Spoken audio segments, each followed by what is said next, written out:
मित्रांनो नमस्कार. तुमचं स्वागत आहे सीके गोट फार्म यूट्यूब चॅनलमध्ये. आज आपण ह्या व्हिडिओमध्ये शेळ्यांच्या शरीरावरती भरपूर असा विकनेस आहे, अशक्तपणा आहे. तर त्यावेळेस त्या शेळ्यांना आपण कोणतं टॉनिक द्यायला पाहिजे, कोणती औषधं द्यायला पाहिजे आणि त्याच्यातून आपण शेळ्या कशा प्रकारे बाहेर काढायला पाहिजे, हा प्रश्न भरपूर शेळी पालकांचा आहे. तर ते म्हणतात की आम्ही शेळ्यांना कोणतं टॉनिक देऊ, तर वजन वाढीसाठी कोणतं टॉनिक चांगलं आहे, ह्याच्याविषयी आपण आज डीपमध्ये सगळी माहिती बघणार आहे.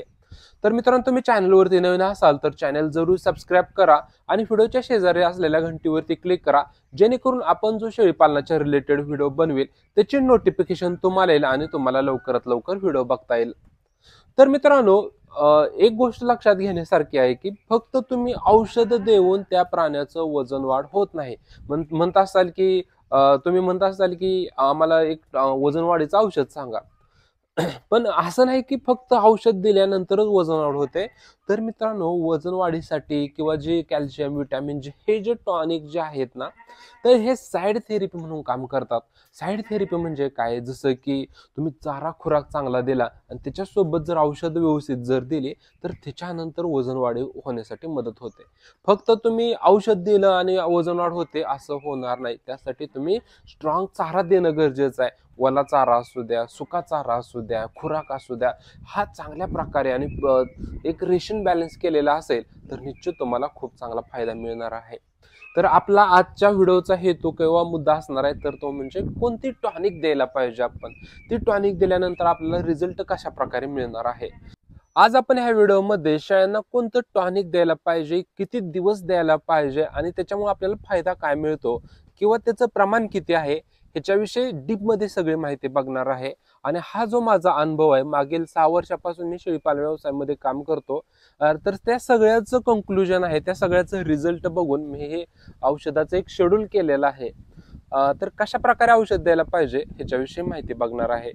तर मित्रांनो, आपण औषध देण्या अगोदर त्या प्राण्याचं जंतनाशक करून घेणं खूप म्हणजे खूप महत्वाचं आहे. त्या प्राण्याच्या पोटामध्ये जंत आहेत आणि तुम्ही चांगलं औषध देताय, टॉनिक देताय, चांगला चारा देताय आणि ते जंत जर खात असतील तर तुम्हाला त्यातून रिझल्ट काहीच मिळणार नाही. तर त्यासाठी तुम्हाला रिझल्ट चांगला मिळवायचा असेल तर त्या प्राण्याचं जंतनाशक करणं खूप म्हणजे खूप महत्वाचं आहे. तर जंतनाशक केल्यानंतर दुसऱ्या दिवसापासून ह्या औषधाचं अशा प्रकारचं शेड्यूल करायचं. तर त्याच्यामध्ये पहिलं 10 दिवस कोणतं औषध द्यायचं तर ते बघूया. आपण जे औषध देणार आहे कंटिन्यू 10 दिवस देणार आहे. आपण जे टॉनिक जे सगळं सांगणार आहे तुम्हाला 10 दिवस द्यायचं. कारण 10 दिवसाचा डोस केल्यानंतर रिझल्ट चांगला मिळतो. नाहीतर तुम्ही 1 दिवस देताय, त्याच्यानंतर बंद करताय, त्याच्यानंतर 2 दिवस देताय, असं केल्यानंतर रिझल्ट मिळणार नाही. तुम्हाला जर रिझल्ट घ्यायचा असेल तर कंटिन्यू 10 दिवस औषध द्या, खूप खतरनाक रिझल्ट मिळतोय. तर जंतनाशक आपण केलेलं आहे, जंतनाशक केलेलं आहे. आता आपण गृहीत धरूया, म्हणजे तुम्हाला तारीख सांगतोय, तारीख का सांगतोय समजण्यासाठी. तर आपण असं गृहीत धरूया की आपण त्या शेळीचं जंतनाशक हे 30 तारखेला केलेलं आहे. तर 30 तारखेला जंतनाशक केलं तर जंतनाशक केल्यानंतर 1 तारखेला नंतर दुसऱ्या दिवशी 1 तारखेला आपण हे जे औषध तुम्हाला दिसतंय तर हे ब्रोटान हे औषध आपण देणार आहे. हे औषध हे विरबॅक कंपनीचं आहे, लिव्हर टॉनिक म्हणून काम करतं.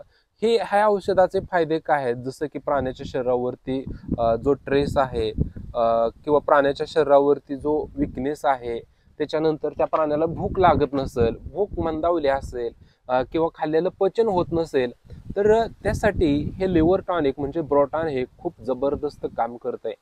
विरबॅक कंपनीचं औषध आहे. तर ह्याचं प्रमाण आहे, मोठ्या ज्या शेळ्या तुमच्याकडे बोकड आहेत ना, त्यांना 10 ml पर्यंत द्यायचं, दिवसातून एकदा औषध पाजायचं. आणि जे लहान जी करडं आहेत 4 महिन्याची, 5 महिन्याची पाटी करड वगैरे, तर त्यांना सर्वसाधारण 5 ml पर्यंत हे औषध देऊ शकता. खूप जबरदस्त रिझल्ट आहे. तर काय करायचं, 1 तारखेपासून 10 तारखेपर्यंत हे जे तुम्हाला औषध दिसतं हे ब्रोटान हे औषध आपण द्यायचं आहे. 1 लिटरचा हा डब्बा दिसतोय, तर ह्याची किंमत आहे सर्वसाधारण 466 रुपये किंमत आहे. तर तुम्हाला त्याच्यातून डिस्काउंट हे मिळू शकतो. तर आपण ह्याचं प्रमाण बघितलेलं आहे. त्याच्यानंतर किती दिवस द्यायला पाहिजे हे सगळ्या गोष्टी बघितल्यात. 10 दिवस कंटिन्यू 10 दिवस म्हणजे 1 तारखेपासून 10 तारखेपर्यंत हे लिव्हर टॉनिक द्यायचं. हे लिव्हर टॉनिक 1 लिटरमध्ये अवेलेबल आहे, 2 लिटरमध्ये आहे, 5 लिटरमध्ये आहे, 10 लिटरमध्ये अवेलेबल आहे.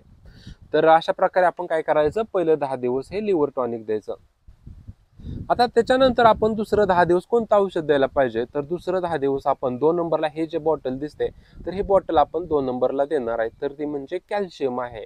तर कॅल्शियम आपण दुसऱ्या 10 दिवस म्हणजे 11 तारखेपासून ते 20 तारखेपर्यंत आपण काय करणार आहे, हे जे तुम्हाला औषध दिसतं हे कॅल्शियम देणार आहे. तर कॅल्शियमचं प्रमाण किती द्यायला पाहिजे, मोठ्या शेळ्या आहेत, बोकड जे आहेत, तर त्यांना सर्वसाधारण 10 ml पासून तुम्ही 20 ml पर्यंत देऊ शकताय. आणि लहान कार्डांना सर्वसाधारण 5 ml पर्यंत हे औषध देऊ शकताय. तर हे जे औषध दिसतंय वेट मॅनकाइंड कंपनीचं आहे. 5 लिटरची डब्बा तुम्हाला दिसतोय.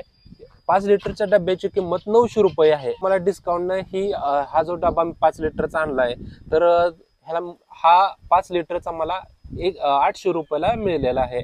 तर तुम्ही काय करायचं, दुसरं 10 दिवस कॅल्शियम द्यायचं. आता बघू शकताय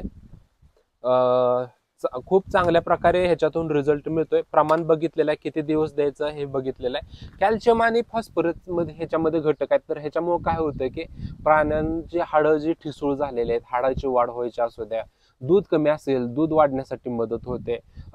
तर अशा प्रकारे तुम्ही काय करायला पाहिजे, लहान करडं, भाकड शेळ्या आहेत, गाभण शेळ्या आहेत, बोकड आहे पैदाशीचं, त्या सगळ्यांना तुम्ही अशा प्रकारचं औषध द्यायचं. त्याच्यानंतर बघा आपण काय केलंय, 20 तारखेपर्यंत नियोजन बघितलंय. म्हणजे 1 तारखेपासून 10 तारखेपर्यंत लिव्हर टॉनिक, 11 तारखेपासून 20 तारखेपर्यंत कॅल्शियम आणि 21 तारखेपासून 30 तारखेपर्यंत हे जे तुम्हाला औषध दिसतात, तर हे आपल्याला औषध द्यायचे आहेत. तर ह्याच्यामध्ये हे तुम्हाला 2 औषधं दिसतात. एक म्हणजे टोनोबूस्ट आहे, दुसरं म्हणजे प्रोटीन सी आहे. त्याच्यामध्ये तिसरे एक औषध आहे, तर ते म्हणजे मल्टीस्टार आणि चौथं औषध एक शार्कोफेरॉल. हे 4 औषधं आपण 1 नंबरला असे देणार आहे. ही 4 औषधं म्हणजे टोनोबूस्ट आहे, प्रोटीन सी आहे, मल्टीस्टार आहे आणि शार्कोफेरॉल. ह्याच्यामधलं कोणतंही तुम्ही औषध देऊ शकता. आता हे जे टोनोबूस्ट औषध दिसतंय, तर टोनोबूस्ट मोठ्या शेळ्यांना आपण 5 ml देणार आहे, लहान कार्डांना 2 ते 3 ml पर्यंत औषध देणार आहे. तर तुम्ही बघू शकता ह्याच्यामध्ये 45 घटक आहेत. म्हणजे 15 विटॅमिन्स आहेत, 17 अमिनो ऍसिड्स आहेत, 9 मिनरल्स आहेत, 2 प्रोबायोटिक्स आहेत. अशा प्रकारचे बघू शकताय तुम्ही 45 घटक आहेत. म्हणजे ह्याच्यामुळे काय होतं की शेळीच्या शरीरामध्ये जे विटॅमिन्स आहेत, मिनरल्स आहेत, ज्याची काहीशाची कमतरता आहे, तर ती कमतरता भरून काढण्यासाठी हे औषध खूप जबरदस्त काम करत आहे. त्याच्यामुळे काय होतं की विटॅमिन्स, जी मिनरलची कमतरता भरून निघते, विकनेस भरून निघतोय. त्याच्यानंतर काय होतं की विकनेस वगैरे सगळा जर भरून निघला, तर प्राण्याची वाढ ही खूप जबरदस्त होते. मग ह्याच्यावर सरळ सरळ उल्लेख केलेला आहे बघा, ग्रोथ होण्यासाठी वगैरे सगळ्या सगळ्या FCR आहे, त्याच्यानंतर ट्रेस आहे. हे सगळं रिमूव्ह करण्यासाठी हे जे तुम्हाला औषध दिसतं टोनोबूस्ट खूप जबरदस्त काम करतंय. तुम्ही बघू शकताय हे अर्धा लिटरची बॉटल आहे, 500 ml ची बॉटल आहे. ह्याच्यावरती 680 रुपये किंमत आहे, पण आपल्याला ह्याच्यामधून 20% डिस्काउंट बसू शकतो. तर ह्याचं प्रमाण किती असायला पाहिजे, मोठ्या शेळ्यांना 5 ml वर प्रमाण वगैरे दिलेलं आहे आणि लहान कार्डांना 2 ते 3 ml पर्यंत हे औषध द्यायचं. तर मित्रांनो काय करू शकताय, तुम्हाला 4 ऑप्शन दिलेले आहेत औषधामध्ये. एक म्हणजे कुठलं, टोनोबूस्ट. 2 नंबरला प्रोटीन सी. प्रोटीन सी नसेल म्हणजे ऑप्शनला आहे, एक तर तुम्ही टोनोबूस्ट देऊ शकता, टोनोबूस्ट नसेल तर तुम्ही प्रोटीन सी देऊ शकता, प्रोटीन सी नसेल तर तुम्ही शार्कोफेरॉल देऊ शकता, शार्कोफेरॉल जर नसेल तर तुम्ही मल्टीस्टार औषध देऊ शकता. म्हणजे अशा प्रकारची 4 औषध आहेत, तर ते तुम्ही ऑप्शनला देऊ शकता. मी असं म्हणेन की तुम्ही काय करायला पाहिजे, त्याच्यामध्ये पहिल्या 10 दिवस तुम्ही टोनोबूस्ट द्या. त्याच्यानंतर दुसऱ्या महिन्यात तुम्ही कोणतं औषध द्यायला पाहिजे, तुम्ही मल्टीस्टार द्यायला पाहिजे, टोनोबूस्ट देऊ नका. त्याच्यानंतर शार्कोफेरॉल द्या. असं अदलून बदलून औषध द्या, त्याच्यामुळे जबरदस्त रिझल्ट मिळतोय. त्याच्यानंतर भरपूर शेळीपालकांचा एक प्रश्न असतो की तुम्ही एवढे औषध सांगता आणि एवढे औषधं देऊन जर रिझल्ट मिळेल का, किंवा खर्च भरपूर होतोय, मग खर्च एवढा करून शेळीपालन व्यवसाय परवडेल का. तर मित्रांनो आपण जे औषधं तुम्हाला सांगितलेले आहेत, कधी तुम्ही द्यायला पाहिजे, ज्यावेळेस शेळीच्या शरीरावरती स्ट्रेस जास्त आहे, विकनेस जास्त आहे, अशक्तपणा जास्त आहे आणि त्याच्यातून शेळीला आपल्याला बाहेर काढायचं, त्यावेळेस अशा प्रकारचं शेड्यूल तुम्ही 30 दिवसाचं अंमलात आणू शकताय. पण ती शेळीचा विकनेस आहे, अशक्तपणा आहे, सगळा दूर झालेला आहे, तर त्यावेळेस तुम्ही दुसऱ्या महिन्यात औषध द्यायची गरज नाही. हे थोडा औषधावरती खर्च जास्त होतोय, पण त्या लेवलमध्ये आपल्याला रिझल्ट मिळतोय. प्राण्याला ट्रेसमधून बाहेर काढण्यासाठी अशा प्रकारचं तुम्ही औषधं अंमलात आणणं गरजेचं आहे.